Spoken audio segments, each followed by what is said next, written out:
So it's hard for me to tell this story without sharing with y'all my story of the mission door. So I'm going to show you guys right here. There she is in all her glory. Yes, it's an actual door. Like, I've got it. And I got my little manifestation table, which I always keep flowers on. But this was that used to be in my old office. Which I've decided I'm going to make this into a table because I am the table. But the mission door really came through. I had taken some workshops with my friend Celeste. She's also an energy healer. We could talk all day about Reiki and how that helped save my life as well. But she was teaching these classes on creation boards, and it's all about how we create what we want to see in our lives. Like, it's not about the house that we want. It's about the feeling that we want. It's not just the vacation. It's like, how do we want to feel, right? And so what was interesting, so this was like, I don't know, not very long after that I was painting on the door, but okay, there she is. Okay, so this is the first creation board that I ever made. And it really was me talking to my inner child. And, this was a lot of inner child healing season, honestly. But in just wanting to see better in the world, like for myself, for others. But that was the first creation board that I did, which if you guys want more information on those workshops, I do have info on those because they're awesome. So I had been clipping out little magazine stuff, whatever, like for a while. Like because I just like kind of felt that nudge to like make another one, but I was like, so I was just like clipping. I don't know. I just had like a pile of them. So that next morning after I started painting the door and I was painting watercolors with the kids, I ended up doing this. And I really, this one, when this came through, I knew exactly what I was supposed to do because these are actually the clippings that I was clipping out. So I knew this morning that so the black cat to me is my friend Laura Oliveto because she got me my black cat Binks. So like I knew she was a part of it. I didn't fully understand all of it. But when I say I knew exactly what I was supposed to do, I knew that part of my purpose at that time was to help teach this and educate on it at some point. And specifically, I was thinking a lot about the kids in the schools that I help and how every kid deserves to know that they have a choice, like every day. Like we make conscious choices every day.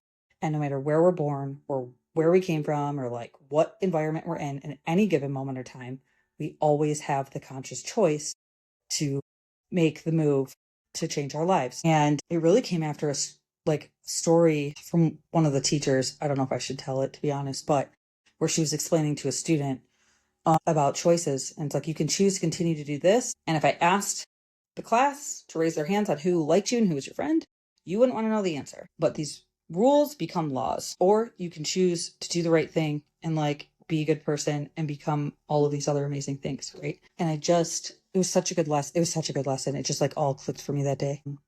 But that morning, I just knew exactly what I was supposed to do. And what was also wild was that a lot of what I started kind of here as well. So what I will say is a lot of this is, been formed. I've seen a lot of this come into real life. And it's honestly, it's so hard to put into words. That door, I've been working on for years, by the way. That didn't happen like overnight. But that first night when I painted, I had no idea what I was actually doing was painting like the door to my future. Like that's literally what I was doing. And my mission and purpose that really God's had on my heart now for since 2023. Like, and it evolves, right? Like over time and new things come in and like I just follow and all of that. And but I just kept painting. That's what was crazy. I owned an art gallery and tattoo studio, and I didn't know I was an artist. I worked with creatives. I had creative in like all around me. It's like I always say God's got jokes or like the universe got jokes, but like God's got jokes. I literally just pulled myself around with like a bunch of creative was in every aspect of my life, and the only reason I wasn't an artist was because I thought I wasn't. Hilarious. Like the funniest shit. Like that would happen to me. Man, that first season I must have done 300 paintings in like less than 6 months. I don't even know. It was crazy. So yeah, that part is such a big piece of my story because it's like how I learned to like express and expand and all of that. And now I kind of weave that, like the whole creation process, I weave into like everything, my journaling, healing all of the things. So, and I'm still creating the vision and the mission. Like it's just evolving over time, which has been really cool. And that's part of the reason I started writing the book, because I had to which I had actually started writing that book back in 2021.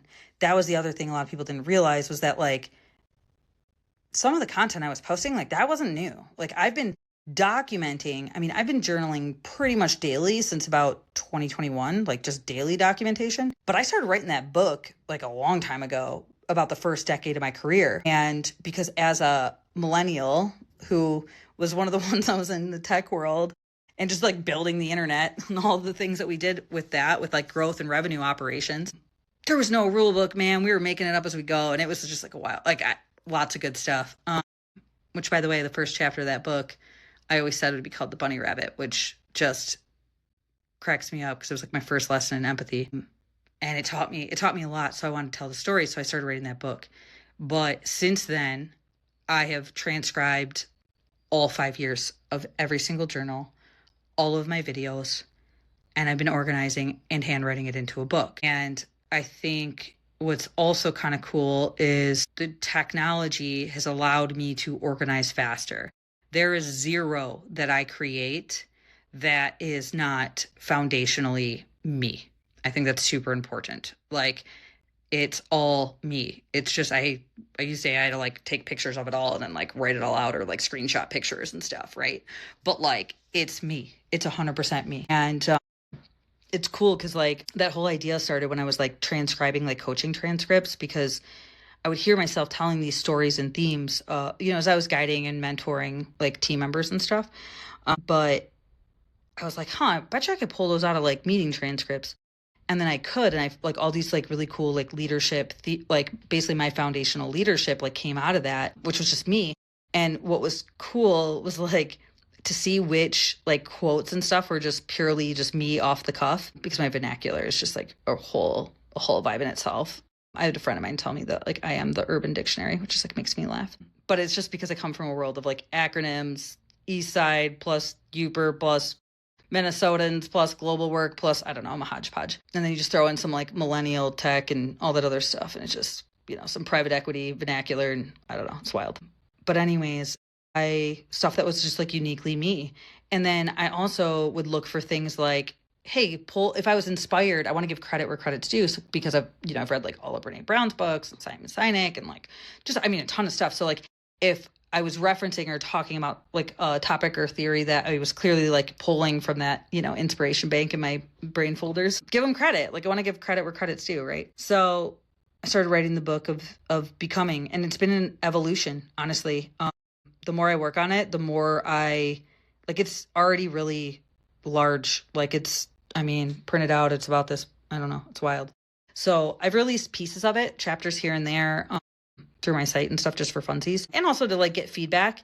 And I've like sent different pieces to different friends just to get feedback. But essentially, I know there's a lot of life lessons that can help others. And I think as we each uncover what our dish to pass is, because that's what life purpose and passion really is about, and having that plan, or, finding what that is for you.